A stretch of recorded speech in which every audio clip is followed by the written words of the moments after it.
Welcome, welcome, welcome. This is the day after Duck football. War Duck. Feeling a little under the weather, so excuse me there. But the game yesterday, so Oregon hosted Washington State. And that game started off a little bit less than I think what Oregon really wanted.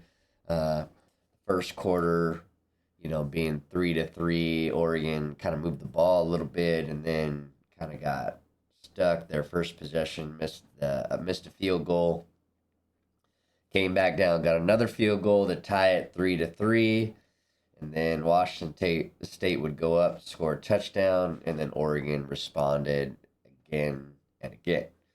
So I think the hangover from the Washington game was a little bigger than maybe Washington or than Oregon thought. There was a lot of emotion and stuff in that game, and I think Oregon came out a little bit flat. But the run game was superb, and you just weren't going to stop Oregon in the end. And I thought they did a pretty good job. Defense, there was a couple things, but you got to give it to Cam Ward. That guy is super duper accurate when he gets out on the run, and he just extends plays. So you got to give it up to Cam Ward. All right, so let's take a look here. We're gonna look at some stats, and then we'll show a couple highlights that pretty much sum up the game. Pretty even in first downs. Third down efficiency, Oregon again was about 50%. They need to fix that. That's a little low for Oregon. Washington State was 4 of 14. No fourth down attempts this time in this game. There was a chance. He opted for the field goal. I think that was the right decision. But kind of go from there. But this is where it all goes downhill. Rushing yards, 248 rushing yards to 57. Passing yards, Washington State had 438. Oregon had 293 total yards per game. Oregon's right around their average of 541. Washington State was under 500. Oregon got 6 sacks, no interceptions from either side. Penalties was fairly even, 7 and 8. I think Oregon still like to clean up some of those. A couple false starts here or there that you just don't like to see, and no fumbles.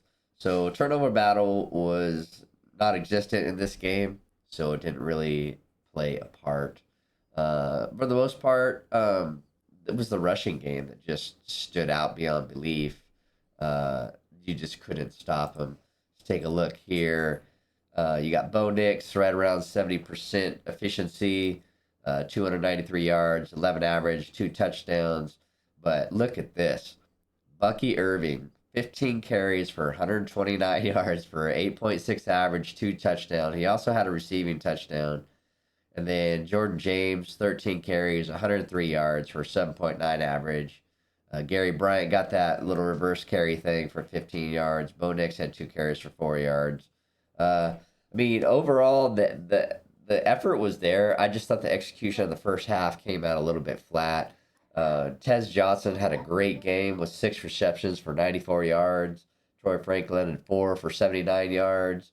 Terrence Ferguson had a couple of big catches there, 3 for 53, and Bucky Irving again catching the ball, 3 receptions for 51 yards and a touchdown.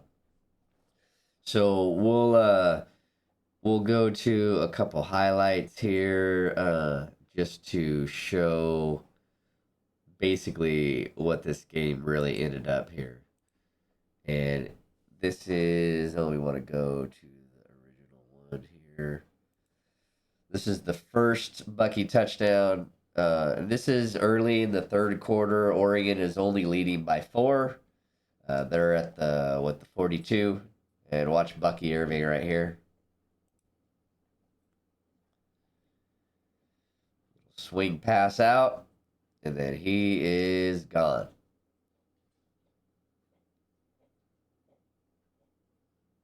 Great pass, great catch, and then Bucky Irving just did the rest. That was just all him. Then we go to the other one, which was late in the third quarter. And again, you got Bucky Irving here and about the same spot, the 43-yard line. Here you go.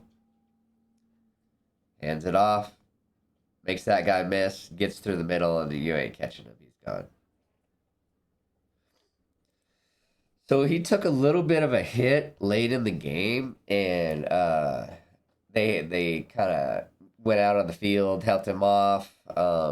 It was a little bit scary to see him laying down like that because he's such an integral part of the Oregon game.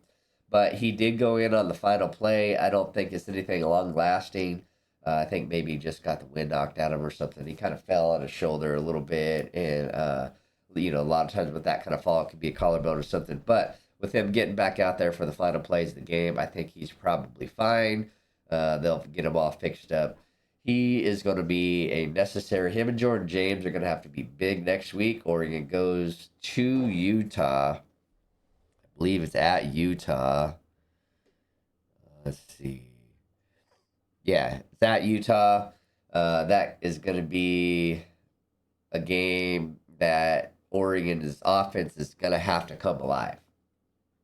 I don't think Oregon can play and come out flat like they did in this game and win that game at Utah because Utah, even without Cam Rising, they can still score and they have a really good defense. I did see that USC was able to get some running touchdowns on them. I don't think Caleb Williams threw for any touchdowns against that game and a loss against Utah at Utah, but or was that game at USC? That game was at USC. So USC got some sacks on Utah, so there's that availability for Oregon to put that kind of pressure on I don't even know who their quarterback is, but it doesn't really matter. But if Oregon comes out, plays the game they have to play, executes the offense like they have to execute, and finishes, that's going to be the big thing from here on out. Is Oregon has to finish in the red zone. This getting to the red zone and not scoring or just coming away with 3 points is only going to get you so far. They have to fix that efficiency in the red zone. So I think Oregon, in the end, I think their offense just ends up with the run game. I think the run game wins this game in Utah. I think that game is a little bit closer than what we want, but I think Oregon wins that game by 10 in the end. I think that score is a little lower, though. I think probably, if I had to take a guess, I think in Oregon, maybe 31, Utah 21, somewhere right in there. So, but we will have to see. That's why they play the game. So we will see you next week, and we'll see where they rank them. Much love all.